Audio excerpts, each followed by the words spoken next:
my first job was working for an investment bank.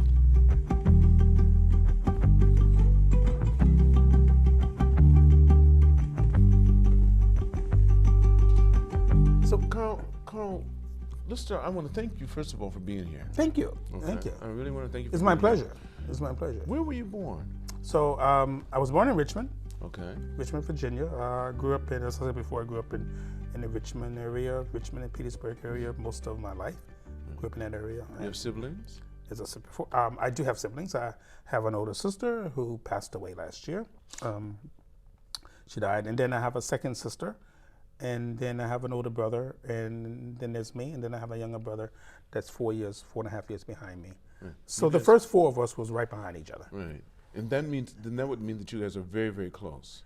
The dynamic and the togetherness for the first four of us, yes, we were.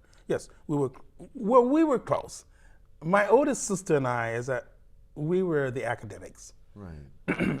My oldest sister was very smart, incredibly smart. Okay, she was very observant, and I think I took a lot of it from her because she was the oldest sister. She's the one that scolded me, and she was your second mother. Yeah, I mean, I never raised my voice to her. You better not. And when she died, I was on a plane coming back, and when we were having a funeral ceremony, and I had to speak on behalf of the family, and I said to everyone, you know what? It dawned on me when I was on the flight coming back from Japan to be here with everyone. I said, you know what? I never raised my voice at my sister. It just dawned on me. I was sitting on the flight because I was writing notes. You mean when you're on the flight on the way there? Yeah, to go to the funeral. Okay, yeah. And it's just reflections. Okay. It's just a reflection, and I was doing some retrospectives about my life and my life with her, my sister, because we always talked a lot and everything. She always approached me very calmly. What are you doing? How you doing? Was she always in your business when you were growing up? She was making sure that I kept my head straight. Okay, she was like, she would be very tactical with me. So she would ask me pointed questions, and I would give her good answers, sometimes vague answers. And then she would say to me, well, what does that mean? And then I had to do a deep dive, and I had to break down the answers because of this, because of this, because of this.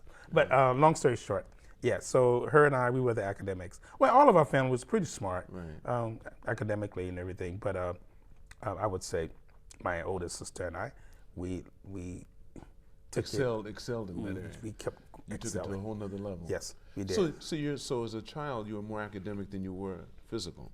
Yeah, I mean, I did play sports. Okay. I played Pee Wee League football all the way up, Pee Wee League, all the way up to high school. Okay. Played football, basketball, Did you like doing it? Baseball. Of course. Yeah, I mean, I'm a football. I played football here in Japan. Is that right? I was the first foreigner to play in the X League here. No, really? Yeah, I am the first. It's all publicized. Okay. So when I came here working. When did you come here? I came here in the 80s. Okay, because you came after me. I came here in the 80s, and I came here under different circumstances. I came here to study too as well, and I came here to study, and I did some work in the private sector and also in the public sector for the U.S. government as well. Okay. So from a young age, I was a reader. Very my mother bought a set of encyclopedias. I went through the whole set. I read word for word. So when she was getting those encyclopedias, it was basically for you. Well, she was getting it for me because your sisters, because my elementary school teachers were telling her during my report card at the end of the year, they would write a comment about her. And like for 4 years straight, he loves to read. He loves to read. He loves to read. He loves to read. He reads. And even when I was home after school, I did play sports, but I would always do my homework, and I'd sit back and I would just read. I'd go through books and read famous authors. I just read. I read history books. I read books on philosophy. Did you have anything that you favored? No, not really. I was pretty. I was unbiased. So you're doing the encyclopedia. Just So I read if an it was new, encyclopedia, you went for I it. learn a topic, I learn a subject, and then I go to the public library and I check out books, or the library at school, and I take a book home. I'll take novels. I'd read novels. I read books of all genre, and I learn. I just learned so much. I was like a smorgasbord. Do you remember one of the first novels you ever read? Ah, that's a As a good little question. kid? Yeah, one of the first novels I read was Carter G. Woodson. I read a book by him, and it was by Carter G. Woodson, and also I read a book, Horton Foote, famous writer, Horton Foote, and those are some of the first books I was reading. I was heavily exposed to novels, and even all through high school, because What were the novels about? they were about life stories, about historical history, it's about drama. I love legal thrillers. Okay. I love crime thrillers. I like to read those. I just can't stop reading them. Legal thrillers. So from when you first got hooked? Yeah, how I were got hooked on legal and political thrillers. Okay. I started reading books about slavery, deep, way back. The things that are published right now, that are coming out right now, I knew back Because in the 60s. Right, but you had to really look for it. But I had to look for it though. And so if you look at the fact base behind all of this now, what I absorbed in my younger years and up to now, I said, well, I knew this. I learned about this.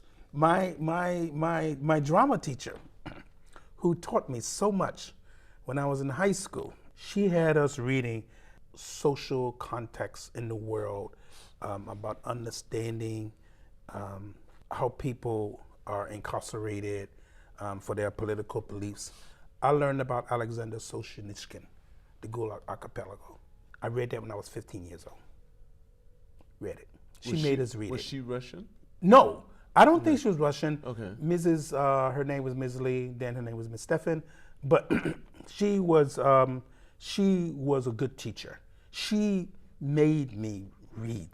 She wow, and even till today, the things that I learned and when I read now, I said, Mrs.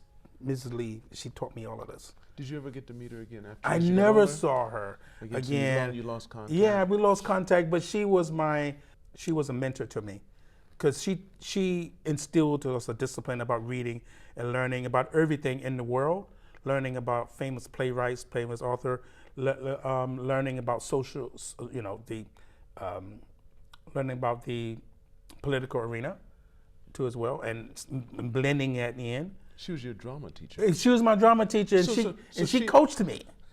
She coached me. So she's having you do the stuff that they'd have you usually do in history classes. Yes. And stuff like that. So you'd be a better actor. Exactly.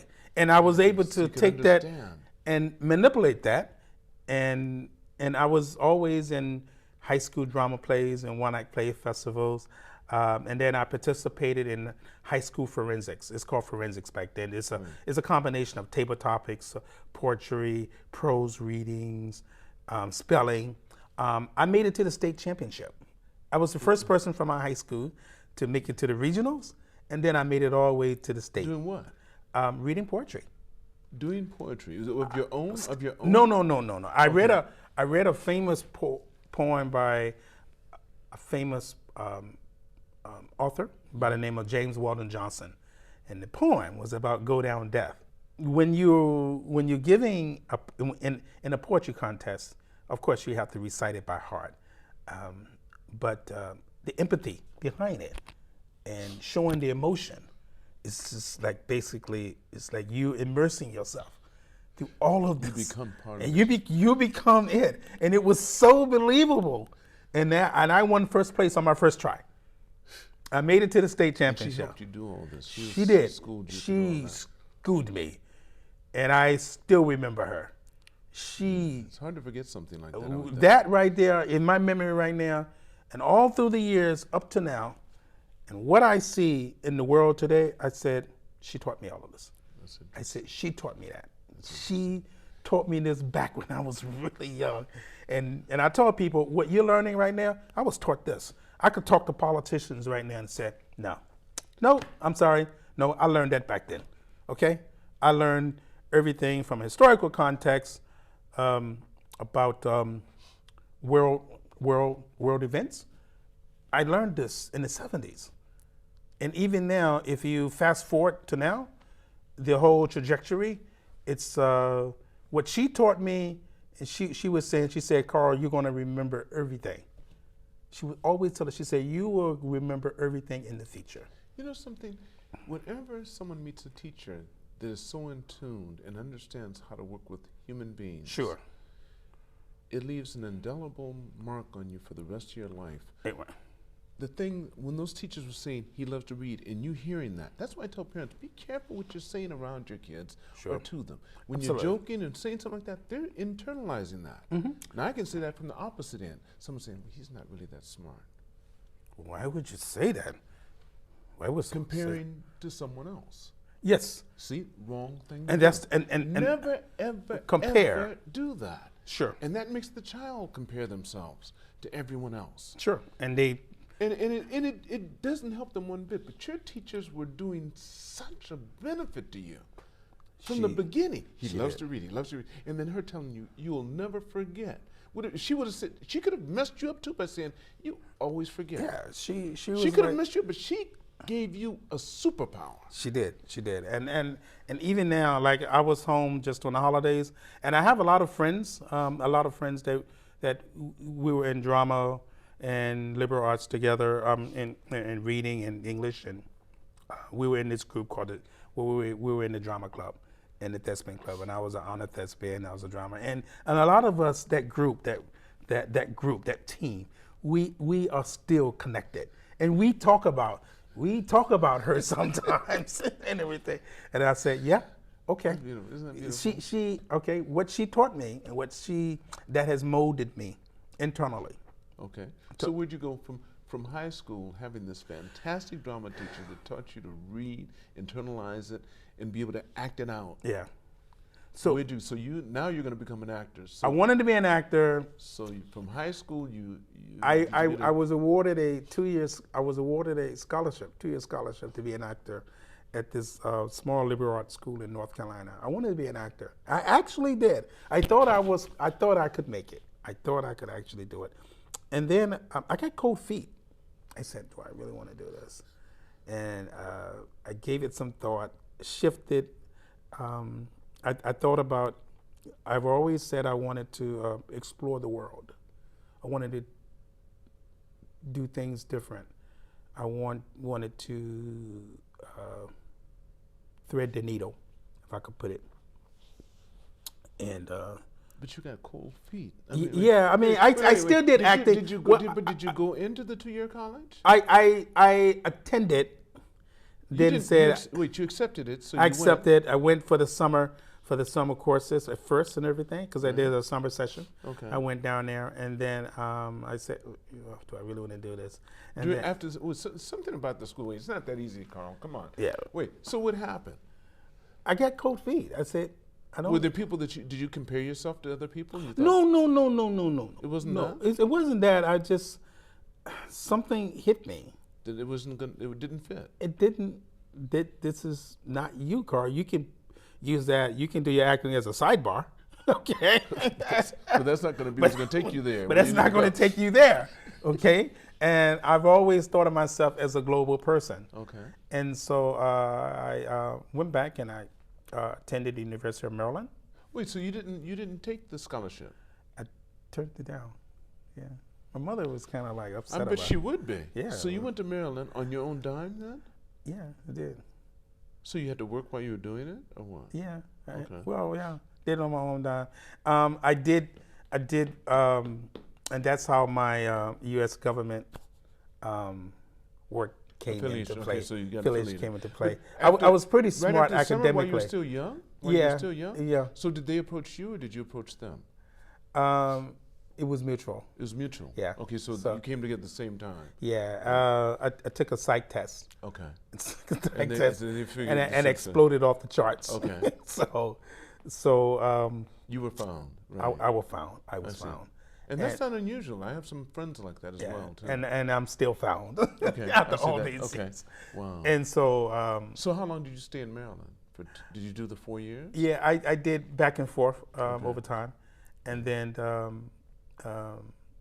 I was out in California too for a bit. But wait, so what, from the school in North Carolina, which was just a summer. Yes. Then you went to Maryland. Yes. Which is in Delaware, isn't it? No. Is it in D.C.? University of Maryland, College Park.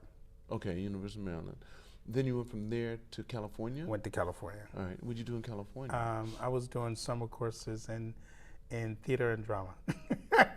I was in a troupe. Okay. And we was traveling up and down the From West Maryland? Coast. I'm sorry? From Maryland? No, From no, Maryland? no, no, no. Okay. On my own. On your own, okay. And on my own, and that's when I got tapped to do certain Some of the things. stuff, okay. Yeah, for the U.S. Right. government and Right, everything. okay. And while I was there, I was out there, and I still got the acting bug, and I was traveling up and down on the West Coast. Okay. And doing. So how long did you do doing that? play festivals? About almost a year. Okay.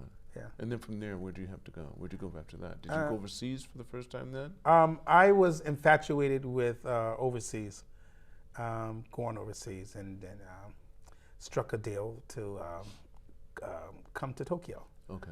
Come to Tokyo. And What year was that? 81. And I must have met you in the 82. early 80s as well, Yes. anyway, too. Yes. And that's when you were working with the computer, was it computers? I was working with computers then. Computers then? Yeah, I was working Right. computers. I was working, I was building analytical models, Right. writing code, Okay. and writing sensitive code. And what was your experience like when you first came to Japan? Oh, And why did you pick Japan?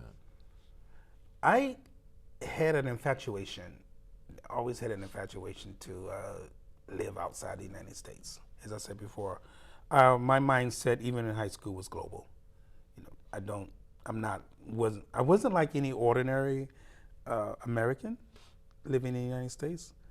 Most Americans are only concerned about their own community, the area, the places where they live. They have no vision or no thought process about Do you think what. that's unique to Americans, or is it just basically how human beings are? Because Well- almost every country, Well, it's don't every you? country. every country. Every country is like that, but no one wants to no one has the intuition or take the initiative to actually try to see the world from a different perspective. Okay, so That's how governments keep their people, because they want Exactly. to keep them at home. all right, They don't want them to go. They don't want them traveling. right, They want everybody to pay the taxes and do other things. exactly. They want to keep them at home, so they make it as pleasant as possible. Yeah, and I felt that basically, I always had the sense that, and I'm pro. I mean, I'm American. I'm pro-American. I'm pro-American from my thought process about from a foreign policy and political perspective what America should be. Okay, so I get all of that, but my mindset has always been international. I'm not like any ordinary American citizen. I just don't feel that way. There's much more to see about the world than just living inside the United States. And most Americans, and there are a lot of people who travel outside the United States, but most Americans are only consumed about what's on their block or in their America's community. a pretty big continent. It is a big, And it's so 50 states. So I think it reminds me of the business partners I had in the late 70s, early 80s, and they were in Connecticut. And I was only African American, and my other three partners weren't. And they thought they were doing business because they lived in Connecticut. Sure. And they had business in California. That was international to them. and that was international to them. That's all they knew. That was 3,000 miles. Wow, we're doing business. It took me forever to get them to get a fax machine. They kept on sending me telexes. I said, I'm getting tired of going down to United Show to get KDD. Yeah, KDD I get said, a "Will you telex?" please give me a I said, so I sent them a used fax machine, and they were amazed. Wow, the paper comes. Does the paper come from there to here? I said, no, you have. You have to put paper in, man. It's like technology. It was, and I said, because that was the time. If you didn't have fax on your name card here, you weren't a business person. Sure. You had to have fax a fax number on your card here in Japan. Sure. And the U.S. wasn't still using cards then at that time. Sure. But the U.S. has so much innovation, and Japan takes it and refines it. Sure. But as far as ideas go, we have a plethora of ideas. We have a plethora. Everything. And I think and anytime we have any kind of situation, as I'm sure you're aware of, we come together like a bee, to the We hive. do. You don't want to mess with that. We'll come together like this. As soon as that situation take care of, we'll start eating each other again. That's true. That's true. That's the way we are. I mean, as I said before, I will always be American. Right. Because I was born there. It's my country, and I am pro-American. Right. I feel that I feel that we should be the only superpower. Yeah. We should be. Right. We should be, because the way the rest of the world and how we build and how we invest and we establish relationships with other countries to actually put our standing in place. I am very much pro-American. Did you stay here the whole time after you came here the first beginning? Did you leave after that? I left and did some traveling all throughout Asia. Spent a few months here, a few months there. I was in the Philippines. I was in Kuala Lumpur. I went to Bangladesh. I went to Africa then. And these are all your first times? Yeah, I mean, Right. I did a lot of traveling. Okay. And then So how long did that last? How long did that last? That was like 18 months. 18 months. Then you came back. And then I came back. Back here. I came back. You never had any desire to go to the States and live No, there again? never. From the moment you left? Never. Of course not. You Of course not. didn't- It's you just didn't have any- my because- mindset. My mindset So then once was you like, got out, once you got on that plane, you said, okay, good, this is good. it. I see a different. I see a different side of the world, a different view of the world than most people would ever even gravitate to. And I honestly felt that way. I've honestly felt as if basically I'm an international person. Do you find many international people now that you've left America that you run into, or do you think most people are still very much homebodies, want to stay in? They pretty much are homebodies. They don't want to still travel too much. Yeah. And even when I was young, with my brothers and sisters, I was more like the outsider of the family. Okay. I didn't go on family trips or hang out and all that. I didn't want to do it. You stayed home and just read? I stayed home and read, and I guess I was plotting. Okay. Plotting my how I'm going to escape and everything. My mother would sit back and watch me and analyze me and observe me and everything. but seriously, when I was young, I was the loner. I was the outside of the family, and I was always by myself. I was very intuitive. I had a vision, as I mentioned earlier. My thought process behind all of this was that I'm going to write my own playbook. I'm going to change the trajectory. You have children? I do. How many children do you have? Girls, 3. 3. You make it sound like you Yes. got a whole bunch of girls. Yes. You have 3 girls? Yes. Okay. Are they close in age? My oldest daughter, almost. By my oldest daughter, she just turned 25 on Christmas Are they all Eve. living here? Yes. They all are here? Yeah, except for my youngest daughter. She's in Canada right now. She's doing research and studying, but she graduates in March. She's coming back next month. So they're all fluent in English and Japanese? Yeah, they are. Okay. So I was going to say their mother's Japanese. Yes. Okay. So, and with that said, pivoting back to my life here, when I came here, obviously you needed to work. So I was writing code, I was writing programs with computers. And where did you learn to do that? I was pretty much self-taught. I did learn in university, right. But the latest and the greatest. You can't get that. You can't get they're that. Too slow. They're too slow. They're extremely too slow. Right. And I was doing a lot of high-level analytics and theory-based code writing.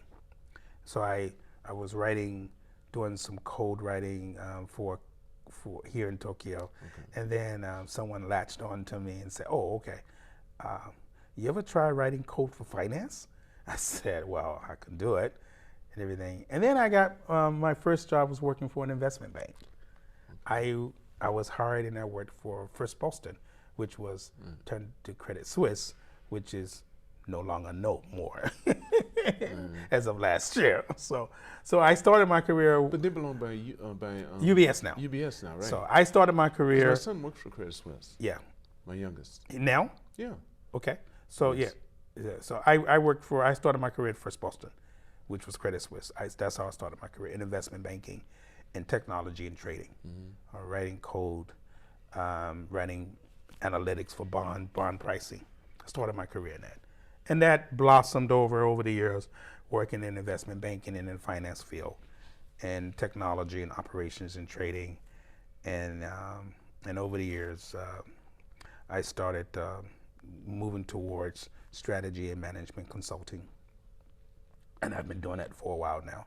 But now you're also a professor, aren't you? I do. So, and that's interesting. This is an interesting story how this all happened. Okay. And this is due to the financial crisis. All right. So you mean the Lehman shock? Lehman shock. Okay. And what happened was, over the years, so I worked for Credit Suisse, First Boston Credit Suisse, in 2 different stints. I came back in 2006 to help them set up their private banking wealth management operating model here in Tokyo. There was a SWAT team of us. And prior to that, I had worked for a hedge fund. I had worked in consulting for insurance and insurance strategy, CRM, and I worked for PwC and everything. And going back to that, after working for a hedge fund here in Tokyo to set up to help a buyout, a leverage buyout of a Japanese bank here, I went back to Credit Suisse private wealth,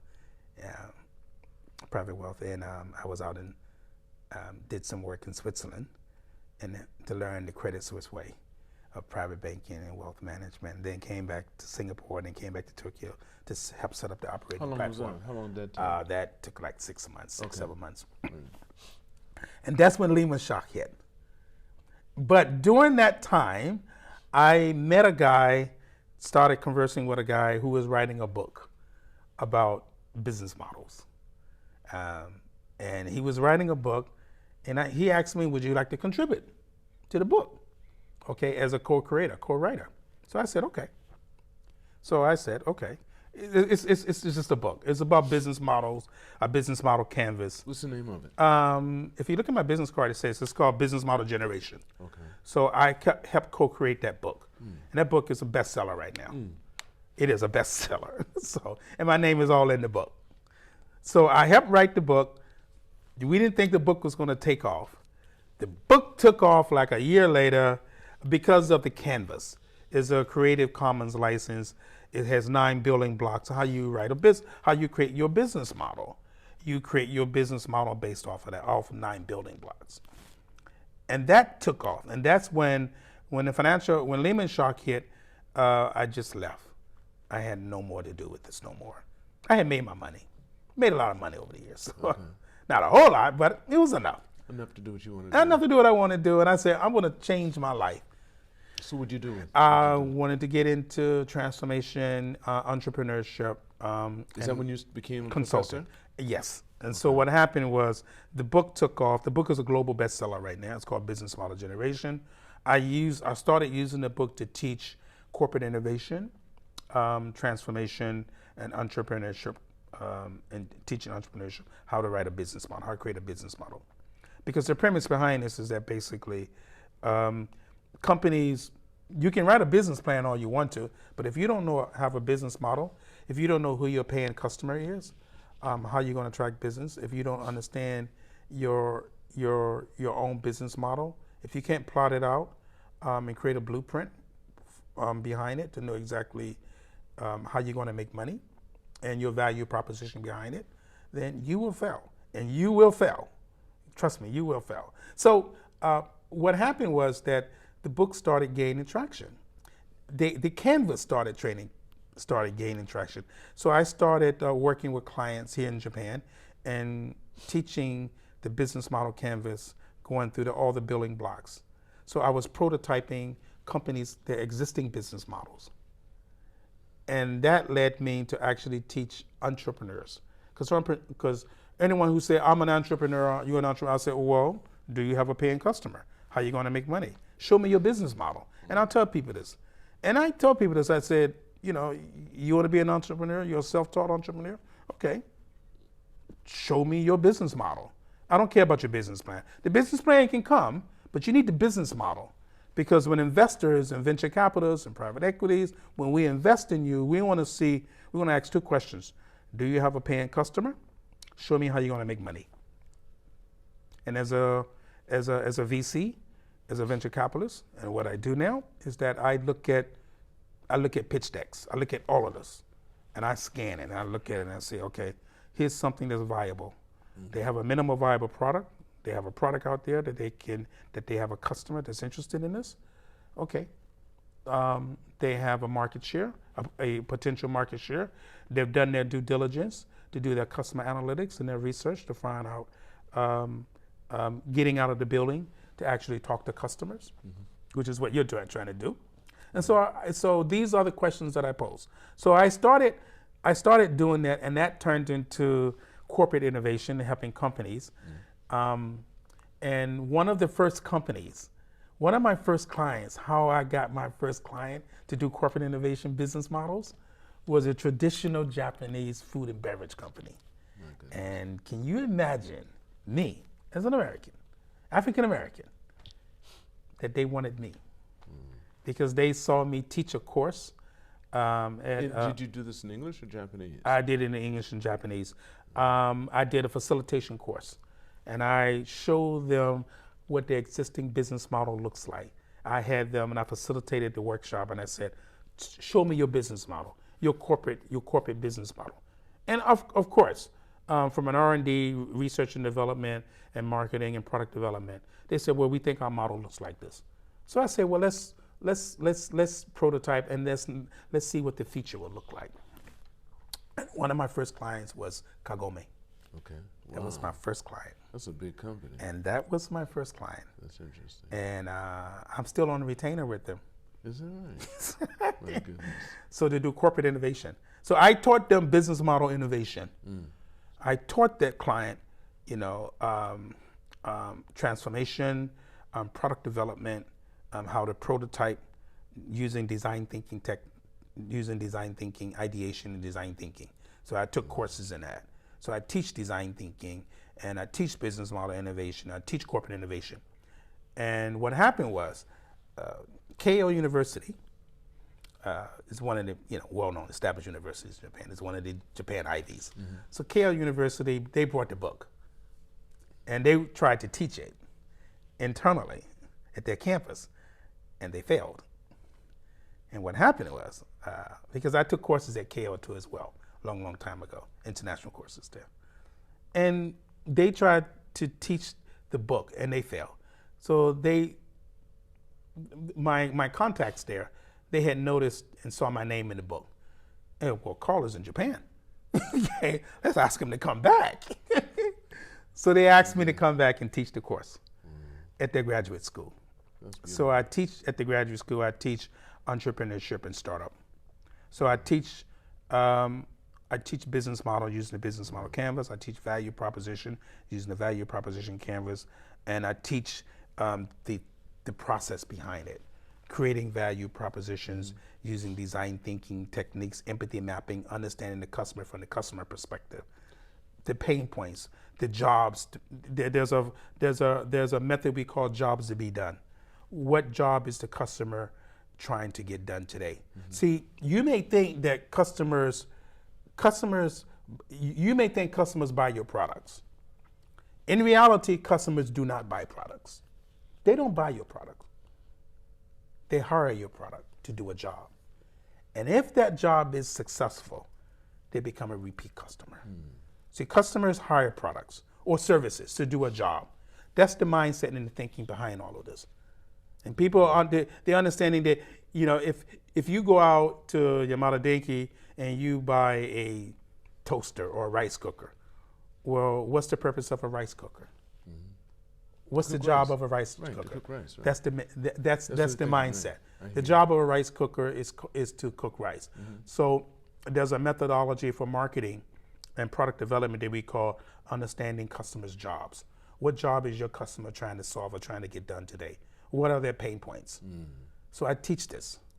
And that's a different way of thinking. From a marketing perspective, even in global, in marketing, most of the business schools globally right now, they teach this concept. It's called jobs to be done. It's the theory behind it.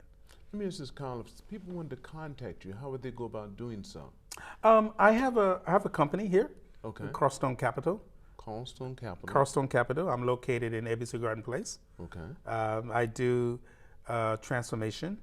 I do organizational change management, people change. So I've tied all of this in together as part of corporate innovation and business agility. So to teach innovation, corporate innovation, change management from a people mindset perspective, because as you know, people are resistant to change. So I blended all of this into my portfolio of products and services. And also I teach this at universities as well. We're going to have a lot more to talk about. I think we will. I'm going to have to have you come on again. The reason why, not just you and I, we're going to do this when we eat breakfast. We're going to do some of that then. But I'm going to have you on again because I think for you to give some of this information and just talk about that only, this is about you this time. Of course. And we've gotten to where you are now, but I want to have you on again so you can talk about how you're teaching your classes. Sure. And some of the major points to go through. But Sure. before we end the podcast, there's a question I'd like to ask. Sure. Knowing what you know now, if you could go back in time and meet the younger Kyle, what would you tell him? What advice would you give him? And how old would he be? Breathe. Breathe. Okay. Take it all in and just breathe. And just let it go with the flow. Learn, okay, as you go with it. Learn, suck it all in, and learn and just explore. There are no limitations. There are no limitations. There are no limitations in Japan. People think there are limitations. This country offers you everything. They give it to you. They want you here. And people don't understand Don't that. tell everybody that because you're getting ready to run over here, man. Take what we Okay. got going. Just breathe. Thank you so much. Thank you very much. Thank you so much. I appreciate it. I want to thank all of you for watching or listening to this podcast. And remember, it's all on loan, so continue to reach for the stars. Because you're too blessed to be stressed.